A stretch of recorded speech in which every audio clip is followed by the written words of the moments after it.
सच्चिदानंद सद्गुरु साईनाथ महाराज की जय। ओम साई राम। मित्रों, आज का ब्लॉग आप सभी लोगों के लिए विशेष लाभकारी और कल्याणकारी है, क्योंकि आज हम आप लोगों को बता रहे हैं बहुत सारे घरों में ऐसा होता है कि पैसे का आगम तो खूब होता है, लेकिन पैसा घर में रुकता नहीं है। परिवार में बच्चे हैं, वो कोई भी काम विकास का करते हैं, वो काम रुक जाता है, मतलब उनकी बरकत आगे होती नहीं है।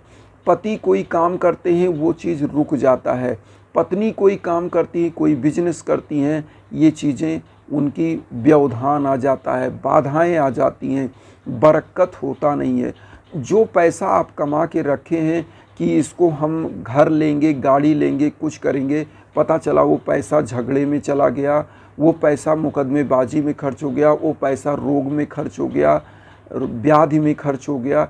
तो ये क्यों हो रहा है? कभी आपने ऐसा सोचा? कभी सोचा नहीं तो मैं आज आपको बता रहा हूँ। छोटा सा उपाय आपको करना है।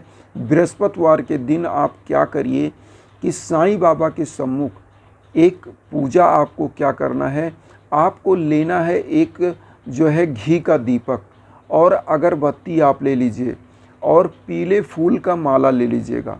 ये ले करके बाबा नहा धो लीजिए और ख़ुद बाबा को बढ़िया मंदिर साफ़ कर लीजिए अपने घर की, और पीले आसन वहाँ बिछा के बाबा को स्थापित कर लीजिए और वहाँ पर बैठ जाइए। आपको करना क्या है? आपको एक मंत्र का जाप करना है। वो मंत्र है ओम सिद्ध संकल्पाय नमः। इस मंत्र का जाप करिएगा एक माला, और एक माला आप ओम श्री साईनाथाय नमः का जाप करिएगा।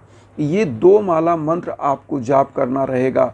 और उसके बाद आप क्या करिएगा, एक गुलाब का फूल मात्र आप वहाँ रख लीजिएगा, और उस गुलाब के फूल को आप क्या करिएगा, बाबा के श्री चरणों में चढ़ा दीजिएगा और पीला पुष्प बाबा को पहना दीजिएगा। और उसके बाद बाबा को जो है चावल ले लीजिएगा, थोड़ा सा चावल और थोड़ी सी हल्दी, थोड़ा सा पानी मिला के, चावल को मिला के बाबा के श्री चरणों में चंदन लगा दीजिएगा।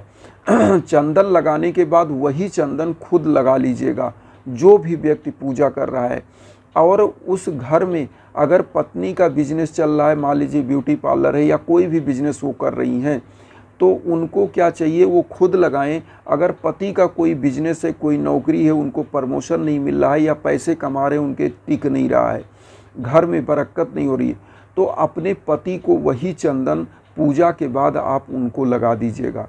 और लगाने के बाद ये जो पुष्प आपने लिया है, गुलाब का लाल पुष्प आपने लिया है, इस पुष्प को क्या करिएगा, उस दिन पूजा आप जो भी करिएगा, माला आपने जाप किया और पुष्प को वहाँ चढ़ा दिया। अब इस पुष्प को आपको करना क्या है, एक पीले कपड़े में इस पुष्प को आप उसी दिन मत उठाइएगा। इसको क्या करिएगा, जैसे मान लीजिए एक ही बृहस्पतिवार ये उपाय आपको करना है, मात्र एक बृहस्पतिवार, और आपको करना क्या, अगले बृहस्पतिवार को आपको इसको उठा लेना है। उस समय ये पुष्प सूख जाएगा। तो जब ये पुष्प सूख जाए तो इसको पीले कपड़े में, छोटे से कपड़े में बांध दीजिएगा, और बांधने के बाद इसमें थोड़ी सी हल्दी डाल दीजिएगा। जैसे आप पुष्प के ऊपर हल्दी डाल के इसको बांध दीजिएगा, पीले कपड़े में बांधिएगा। और जिस घर में आपकी तिजोरी है, तो तिजोरी में इसको छुपा कर रख दीजिएगा। अगर आपके पति का कोई व्यवसाय है, बिजनेस है, तो उनको दे दीजिएगा। वो जिस तिजोरी में वहाँ पैसा रखते हैं, उसी तिजोरी में इस गुलाब के फूल को उसी पीले कपड़े में बंधा हुआ वैसे ही रख देंगे। और अगर घर में बरकत नहीं हो रही है, तो इसको करिएगा क्या, आप अपने घर के मेन दरवाजे पर बांध दीजिएगा, और बांध दीजिएगा। बृहस्पतिवार को ही बांधिएगा। जैसे इस बृहस्पतिवार को आपने उपाय किया, तो अगले बृहस्पतिवार को ही उठा करके इसको पूरा उपाय यही करना है कि बांध के पीले कपड़े में आप अपने तिजोरी में, या पति के बिजनेस का जो अगर साफ है उस तिजोरी में रखवा दीजिए, नहीं तो घर के मेन गेट पे बंधवा दीजिए। मेन गेट का मतलब होता है बाउंड्री का गेट नहीं, मेन गेट का मतलब होता है आपके घर का गेट, जिधर से आप फाइनली घर से बाहर निकल जाते हो। ये नहीं कि आपकी बाउंड्री का जो मेन गेट होता है उसमें नहीं बांधना है, इसको घर का मेन गेट होता है उसमें बांधना है। अगर आप मान लीजिए अपने परिवार में हैं, परिवार में लोग इसको नहीं लाइक करते हैं, अगर आप आस्था रखते हैं तो अपने कमरे के ही गेट के अगल बगल भी इसको आप बांध सकते हैं। इसको बांध देने से अब होता क्या है, एक तो आपके घर की निगेटिव ऊर्जा ख़त्म हो जाती है और दूसरा आपके घर में पॉजिटिव ऊर्जा का वास हो जाता है। तीसरा नंबर, इस पुष्प को बांधने से माँ दुर्गा भी प्रसन्न होती हैं और साईं बाबा भी प्रसन्न होते हैं, क्योंकि लाल पुष्प माँ दुर्गा को भी प्रसन्नता का प्रतीक है। माँ दुर्गा को भी गुड़हल का फूल, गुलाब का फूल, ऐसा लाल पुष्प चढ़ता है। हमने यहाँ पे आपको गुलाब का फूल इसलिए बताया है कि गुलाब का फूल साईं बाबा को भी पसंद है।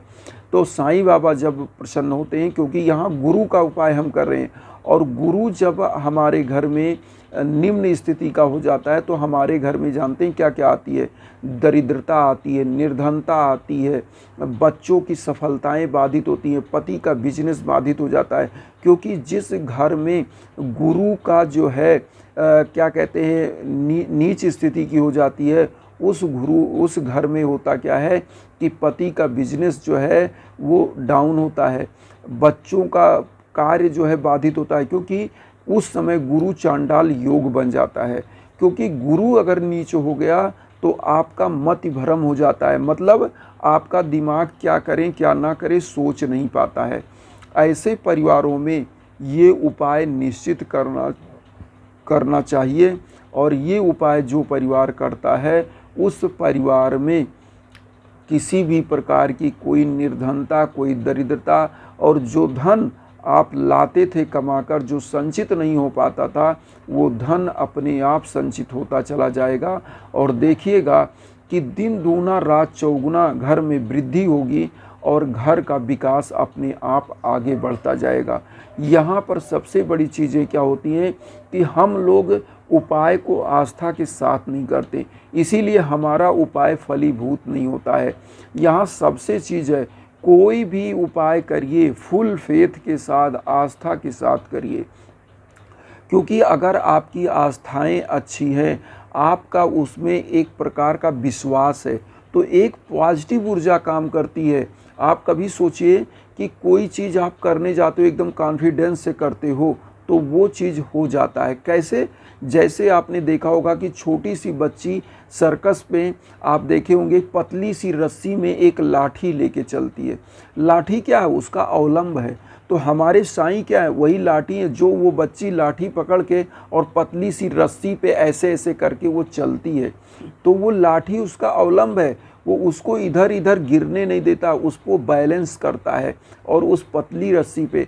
इसी प्रकार से जो हमारा समाज है ये एक प्रकार से जोखिम भरा है। आज हर आदमी और मानव का शत्रु बन गया है। तो यहाँ पर हर कदम पे जोखिम है, यहाँ पर हमको सतर्क होकर चलना है। अपने इष्ट देव को याद रखना है जो हमारी रक्षा और सुरक्षा करते हैं। उनकी पूजा पाठ में हमेशा अवलंब की तरह उनको लेना चाहिए, हमेशा सकारात्मक लेना चाहिए, जिससे आपकी मनोकामनाएं पूरी हों। और जब हम उस अवलंब को, जो हमारा सहारा है, उसी पर हमको विश्वास नहीं है, तो जब सहारे पर विश्वास नहीं है तो आप कैसे रह पाओगे? जैसे 4 दीवार और एक छत आपका है, तो दीवारों पर आपको विश्वास है कि आपने अच्छी कंक्रीट, अच्छी पत्थर, अच्छी ईंटें लगवाए हैं, अच्छे सीमेंट लगवाए हैं, तो ये गिरेगा नहीं। आपको विश्वास है तभी आप उस छत के नीचे रहते हो। अगर आपको विश्वास नहीं होता कि ये छत गिर जाएगा और हम मर जाएंगे तो हम क्यों रहते? क्योंकि हम डरते। लेकिन मुझे विश्वास है कि हमने अच्छे ईंटें लगाए हैं, अच्छी सीमेंट लगाए हैं, अच्छे छत में अच्छी भर्ती लगाई है, तो हम क्यों डरेंगे? इसी प्रकार से जब हम अपने प्रभु का अच्छे से पूजा करते हैं, अच्छे से पाठ करते हैं, तो हम लोगों के अंदर एक सकारात्मक ऊर्जा आती है कि हमारे प्रभु को हमने याद किया है, हमने अच्छे से आस्था के साथ उनका प्रार्थना किया है, तो हमारा अच्छा ही होगा। और अच्छा ही होता है। मैं ये भी कह दूं, आपके घर में प्रसन्नता आती है, आपका घर खुशियों से भरा रहता है और निश्चित आप सफल होते हो। आपके यहाँ धन पुत्र लक्ष्मी की वृद्धि होती है।